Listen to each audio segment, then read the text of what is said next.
things change more aggressively than technology. Gone are the days where IT sets the rules and enforces them. Now, rules are dictated by behavior, mission-specific requirements, and data. Today, we're sitting down with Neil Lampton, President and COO of TIAG, to talk about what it means to lead digital transformation across the government. Hey, Neil. Hey, how are you? Thanks for being here. I'm great. Love it.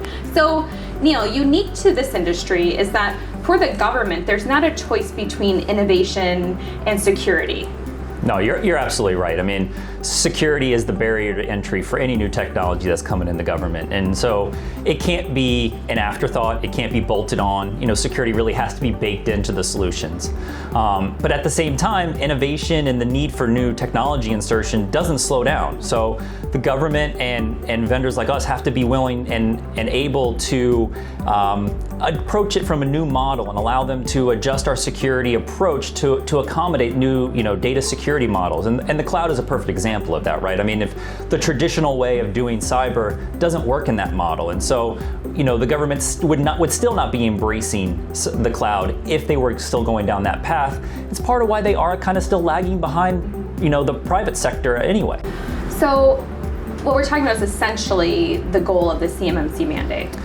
Partially, yes. CMMC is set to, establish a common, cyber hygiene across the entire defense industrial base that's supplying the DoD. So what it's making is, for every organization that's trying to bring innovation to the government, it's making sure that they're building, cybersecurity practices into their own business, and then in theory, that should flow naturally into the innovations then that they're bringing to the government. Okay, so then you're really looking at the resilience of IT and cybersecurity and applying an approach that can quickly flex and react in real time.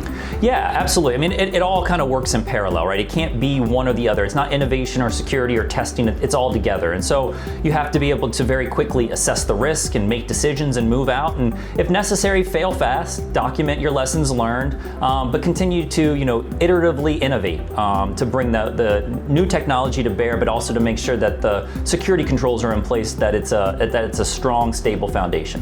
And so basically, like every person, system, process needs to be equally focused on meeting the requirements, but again, like that flexible, almost agile mindset of, knowing that there's going to be inevitable and constant change. Like, so the new ideas, implementing, and then, really the testing. Absolutely, all that fits together, right? And you're right. I mean, cyber is constantly evolving because the attack vectors are constantly changing, right? And so how do you validate that is through the testing. And so, what we're seeing now is a move to a much more active and defensive cyber, with red and blue teams, where you're really truly putting tests in place to validate the controls, to validate what you're saying on paper is going to be a secure model, and actually now proving it out. You have think tanks and practice management areas that are helping TIAG move faster and implement these things, take these strategies and put them into action. Yeah, absolutely. So, our think tanks are really there as these communities of interest to make sure that we're sharing best practices across the organization. And so that's, that allows us to very rapidly bring, proven solutions, proven security solutions, or proven innovative technologies that are then secure to new customers, and making sure that they know what is available to them. And so it really allows us to move at the speed of innovation, to make sure that we are keeping pace, that our customers then at the same time are able to, leverage that experience. And so can you just tell me a little bit more about maybe the practice groups in particular, because that's a recent initiative. So it's really the evolution of our think tanks. And so the very first one that we're doing is around cybersecurity, and particularly securing things. We hear about the Internet of Things. Well, we need to secure those too, right? And so, we have built naturally, organically, a very robust cyber practice, but we've been able to, whether through luck or intention, it's been focused a lot on what I would consider highly regulated systems. So whether those are medical devices or industrial control systems, or even weapons guidance systems, these are areas where you can't apply the same patch management and security standards and approaches that you do for your traditional business system. And so it's taking these lessons learned from securing these highly regulated systems, and how do we now apply that on a larger scale. And the things that you hear about in the news on a daily basis, the Colonial Pipeline hack, and all these things are directly related to these very unique systems, and making sure that they're not forgotten about, because not only is the takedown of those can be crippling to government, to public, right. But they're also an entry point in to potentially get to other areas. So this approach, your approach, TIAG's approach, is unique.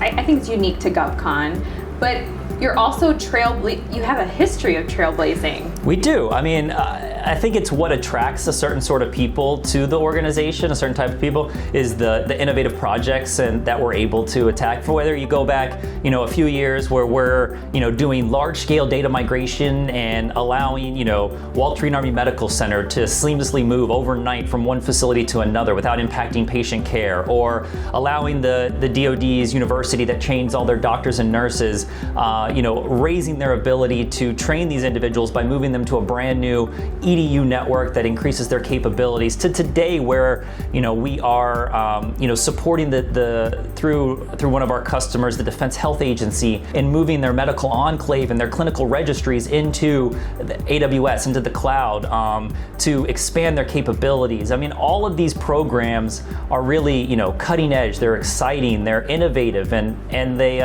they allow our workforce to grow, and they attract a certain type of workforce. So, evolving, responding quickly to tricky customer problems and issues, it's essential for IT, but especially when you're supporting the government. I mean, innovation, agility, those are as needed as security and compliance for our customer base, which is largely mission specific. Yeah, I mean, the missions of our customers are constantly evolving. Technology is constantly evolving. So, if we're going to stay relevant, we need to too.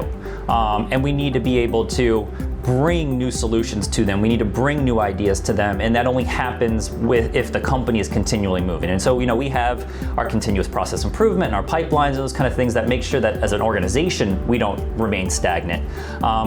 And it's only through that mechanism that we remain that trusted partner. We talk about these relationships that span decades because we as an organization are able to evolve as the mission evolves. The day we don't is there's so many competitors in the GovCon space. One is going to be waiting there to take our place the moment we slip. But you're not going to slip. That is the plan. All right, well, thank you for spending a little time with us, sharing a bit about where you guys are going strategically. Appreciate it. My pleasure. Thank you. And thank you for spending a few minutes with us. For more trends and insights, subscribe now and join us for the next episode of Tech Connect Talks That Transform.